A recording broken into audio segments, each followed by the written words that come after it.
Uma das coisas mais importantes que a gente tem que levar em consideração na hora de investir em uma renda fixa é entender qual que é o objetivo da pessoa que está comprando aquela renda fixa, principalmente atrelando a quanto vai render, ao tempo que o dinheiro vai ficar preso. Então, assim, se você, por exemplo, quer comprar um carro em 3 anos, faz sentido você comprar uma renda fixa que vai vencer em 10 anos. E também verificar a questão de rentabilidade, né? Até a gente tem vários exemplos de clientes que chegam aqui, se até puder citar um. Na grande maioria do tempo, é uma coisa simples entender o objetivo do cliente e escolher uma renda fixa adequada, mas ou por burrice ou por falta de conhecimento, muitos assessores e consultores acabam escolhendo umas rendas fixas completamente bizarras para as pessoas. Então a gente recebe mensagem às vezes de pessoa que o pai ou a avó ou o avô tem uma renda fixa que vai vencer quando ele tiver 120 anos. Ou, por exemplo, um cara que queria fazer uma coisa mais segura para comprar ali um apartamento daqui a 3, 5 anos, o cara foi lá e comprou um CDB 140% CDI, que vence daqui 7 anos, então o prazo está errado, a relação de risco-retorno está errada. Então são coisas muito óbvias que é fácil evitar o erro, mas que infelizmente muitas pessoas não percebem o que estão fazendo, recomendam errado ou de má fé para os clientes, e os clientes não entendem que isso é um péssimo investimento e acaba acontecendo esse tipo de problemas. Então o objetivo desse vídeo é te ensinar a evitar esses erros que são muito prejudiciais para a sua condição de patrimônio ao longo do tempo. É importante também entender, né, como que a gente faz, então, para entender o prazo que a gente deveria escolher nossa renda fixa? É autoexplicativo. Se você quer resgatar aquele dinheiro, seja lá qual o motivo, é importante que você se atente que você vai conseguir fazer isso. Porque senão, você vai ter que pagar um tanto de taxa para o banco, vendo spread, também prêmio para quem for comprar a sua renda fixa no mercado secundário. Então, assim, existem várias taxas embutidas em você escolher mal essa renda fixa. Então, é interessante que você analise com calma, entender o prazo que você quer, a rentabilidade que você quer, e você também falou de retorno e segurança, que a gente vai abordar aqui ao longo do vídeo. Antes de entrar aqui na Stocks, eu achava que renda variável era complicado, né? Só que, na verdade, renda fixa, assim, acho que eu posso dizer que é umas 5 vezes mais complicado, porque não é toda renda fixa que é extremamente segura, não é toda renda fixa que é fixa, né? Então, assim, a gente tem que avaliar muitas coisas e é o que a gente vai abordar um pouco ao longo do vídeo. Meu nome é Leon Davi, eu sou consultor de investimentos aqui na Stocks. Meu nome é Gustavo Chula, sou sócio e cofundador da Stocks. Um outro ponto muito importante de a gente analisar, principalmente a questão da segurança da renda fixa, é o FGC, né, que é o Fundo Garantidor de Crédito. Basicamente é um fundo que tem ali uma garantia para cobrir caso algum banco, algum emissor de um título financeiro quebre. Para descobrir melhor sobre como funciona o FGC, você pode entrar no próprio site deles aqui, fgc.org.br, e de cara tem várias informações importantes. Então, primeiro, quais são os investimentos que têm cobertura do FGC, está aqui listado. Os mais comuns que a gente vai utilizar e abordar vai ser os CDBs e LCIs, LCAs e LCDs também, que são uma nova que surgiram. E sobre a garantia também, aqui nesse menu tem todas as informações, mas para resumir, eles têm uma tabelinha que eu vou mostrar. Então, de forma prática, para a pessoa física, a maioria das pessoas, R$250 mil por emissor é o que ele garante, até o limite de 1 milhão, isso tudo por CPF. Você pode estar exposto ali a 4 bancos diferentes que você está comprando um título, né? Ou seja, você está emprestando dinheiro para aquele banco. Então, se os 4 bancos quebrarem, você tiver 250 mil em cada um, esse é o máximo que você vai poder receber de volta. Aí tem alguns outros detalhes aqui de investidor não residente, aí fala um pouquinho melhor das regras do Conselho Monetário Nacional, mas se quiser, vou botar o link na descrição, vocês podem ler mais sobre como funciona. E para verificar se o banco, o emissor do título que você está querendo comprar é associado da FGC, para ver se tem garantia, você vem aqui no site da FGC, nessa parte de associadas, instituições associadas, desce tudo, ou você pode conferir diretamente no site, que demora um pouquinho para carregar, ou você clica aqui nesse link e vai para o site do Banco Central e faz a sua pesquisa. Por fim, no site da FGC tem vários relatórios chamam de censo, né, para você ver como é que está a liquidez e o percentual do dinheiro sob garantia, né, dos depósitos que o FGC tem liquidez para bancar. Essa liquidez meta deles hoje é de 2,5% do valor e atualmente, ou melhor, no último censo, né, em junho de 2024, estava em 2,27%. Então, é um percentual baixo que mostra que se tiver uma sequência de falências de banco, né, uma atrás da outra, várias corridas bancárias, enfim, isso pode prejudicar muito o sistema financeiro brasileiro. E aí cabe ao Banco Central e outros órgãos do governo decidirem se eles vão intervir nesse processo ou não. Então isso mostra que o FGC sim é um parâmetro de segurança, mas não deve ser a única coisa que você leva em consideração, né? Exato. Até passando para o próximo ponto, e eu vou abordar isso um pouco mais à frente, a questão da saúde da emissora. Qual que é a natureza da operação daquela emissora? O que esse banco faz? Será que a operação deles é arriscada? Por isso que inclusive a gente vê muitos bancos com operações arriscadas, oferecendo principalmente em tráfego pago de Instagram, assim, liquidez diária 160% de CDI. Primeiro que costuma ser uma coisa muito rápida, então assim, no máximo 2 meses, para você poder realmente, de fato, abrir conta naquele banco, né? E aí deixa o dinheiro lá, já cria uma conta lá e fica aproveitando esse investimento por 2 meses, e é uma coisa que não é sustentável ao longo do tempo. Então, o que adianta você pegar um investimento,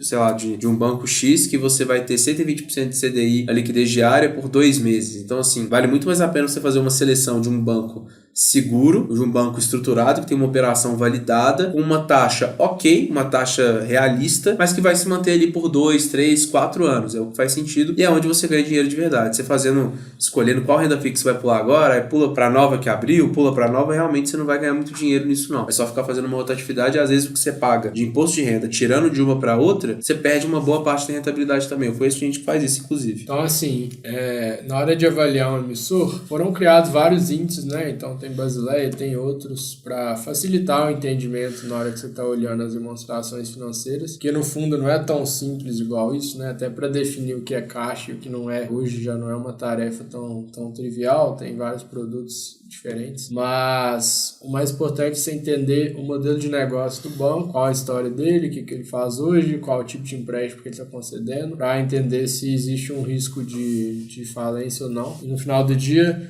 o importante é saber se o seu cliente está disposto a correr esse risco ou não. Muito pela questão dos objetivos dele, de qual a tolerância dele ao risco e ao perfil de investidor. E assim, mesmo com garantia do FGC, tem pessoas que não vão se sentir confortáveis em ter aquela dor de cabeça em uma eventual falência de um banco. Então, por exemplo, sei lá, o cara comprou coisa do Master, tá morrendo de medo agora de não receber o dinheiro, começa a desesperar, isso acaba desgastando a relação do consultor com o cliente, ou do assessor com o cliente, o que seja. E esse tipo de atrito pode ser evitado quando você escolhe instituições mais sólidas na hora de investir. Por contrapartida, tem clientes que são muito próximos, que estão ali há muito tempo investindo com você, que confiam no que você faz e que não ligam muito para essa parte de ter que esperar um pouco para receber do FGC em um eventual caso de falência ou estar disposto a correr esse risco. Nesses casos ali você pode simplesmente escolher uma instituição que está pagando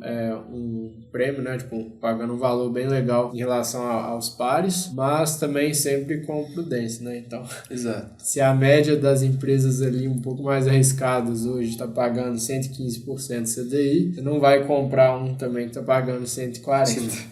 Então tem que ter um pouco de bom senso. E é o efeito manada também, né? Quem garante que se um banco quebrar, os outros também não vão quebrar todos? Até porque, assim, gera uma desconfiança no mercado. Então, recentemente a gente teve possibilidade de uma aquisição de um banco privado por um banco estadual, e aí, assim, boa parte dos CDBs do Brasil estão nesse banco privado em questão. E aí você vê, assim, se quebrasse, ia gerar uma desconfiança no mercado, ia gerar um problema de liquidez, então, assim... E aí o governo, nesse caso, resolveu intervir, porque quando você gera uma desconfiança disso, acaba respingando em outras áreas, né? Sim. Então, gera um ambiente de incertezas que não é tão legal para o governo atuar. Então, você pode defender se isso é legal ou não, né? O governo intervir nesse tipo de situações, mas é o que acontece na prática. Beleza, agora você já entendeu qual que são os fatores de segurança que você tem que analisar numa renda fixa, pelo menos os principais. Mas agora, para saber se aquela renda fixa vale a pena, até para comparar pré-fixado com pós-fixado, qual que é a conta que deve ser feita? Primeiro, você tem que obter qual que é a média esperada do mercado da taxa Selic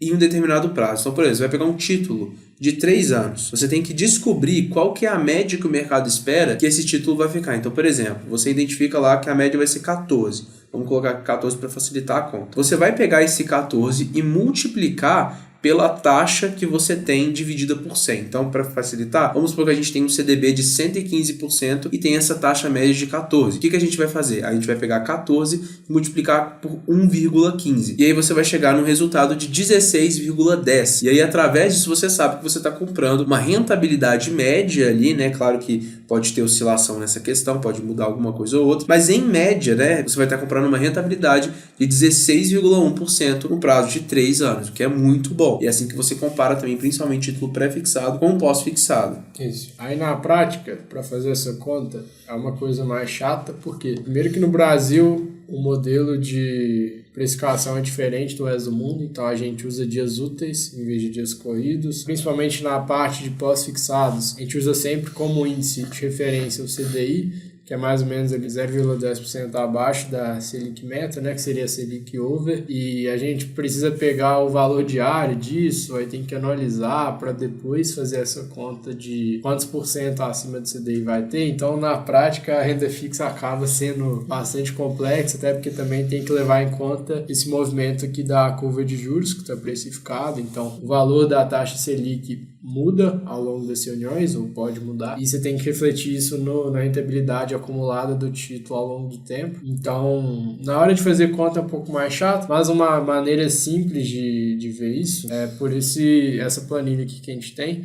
Basicamente está comparando um CDB com o LCI. A principal diferença, tirando outras, né, de características específicas de cada um, é que o CDB tem imposto de renda e a LCI e a LCA não tem. Mas na hora de comparar, você tem que comparar essas duas coisas sobre a mesma base, né? Então, ou você tira o imposto CDB, ou você coloca o imposto na LCI e na LCA. É exatamente isso que essa planilha faz. Então, compara a taxa de um CDB com um de LCI de mesmo prazo, e aí depois faz o cálculo de qual compensa mais. E aí você pode usar a base se você quiser, né? Rentabilidade anual, mensal, depende do que seu cliente também tá querendo saber no momento. Mas tirando essa parte chata de matemática, esse é um jeito simples e mais prático de ver como que você faz essa conta, né? E aqui a gente leva em conta a taxa do Selic Over hoje, o número de dias úteis tem que levar em conta uma aba de feriados também bancários. Então, assim, é bem legal essa planilha e a gente também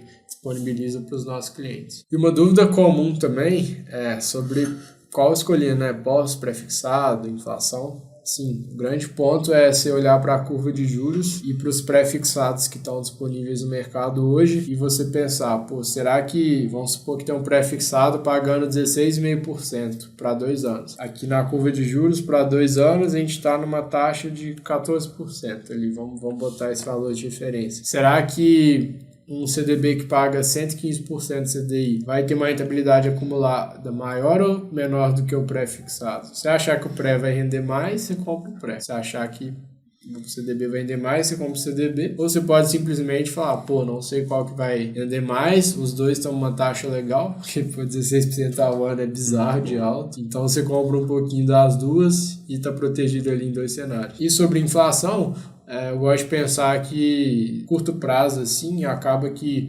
pré-fixado e pós, pelas taxas que a gente tem no Brasil de 2 dígitos, são muito interessantes, mas no Brasil, quando você chega ali e passa de 3 anos, 4 anos, já é um cenário que você nem sabe o que vai estar acontecendo. Sim. É uma proteção do dinheiro acima da inflação, então você tem uma rentabilidade real interessante, é muito importante para a carteira. Então essa mescla ali acaba que no final faz você estar protegido em diversos cenários, isso que a gente chama de diversificação, lembrando que tudo parte do primeiro ponto que a gente falou aqui no vídeo, que é o objetivo do cliente, onde nada adianta escolher o título se você não sabe para qual objetivo você está colocando aquilo, e também de nada adianta fazer essas contas todas se você não sabe quanto o cliente vai aguentar de risco na carteira. Exatamente. E se você quer uma carteira personalizada para você, considerando não só as melhores rendas fixas, mas também contando com renda variável, diversificação de ativos, diversificação setorial e diversificação global, só preencher o link aqui na descrição que a gente vai disponibilizar para você uma reunião gratuita para entender a sua situação financeira e montar um planejamento realmente focado, personalizado para você. É isso. Falou, gente. Valeu, Leão. Deixa o like. Muito obrigado. Valeu.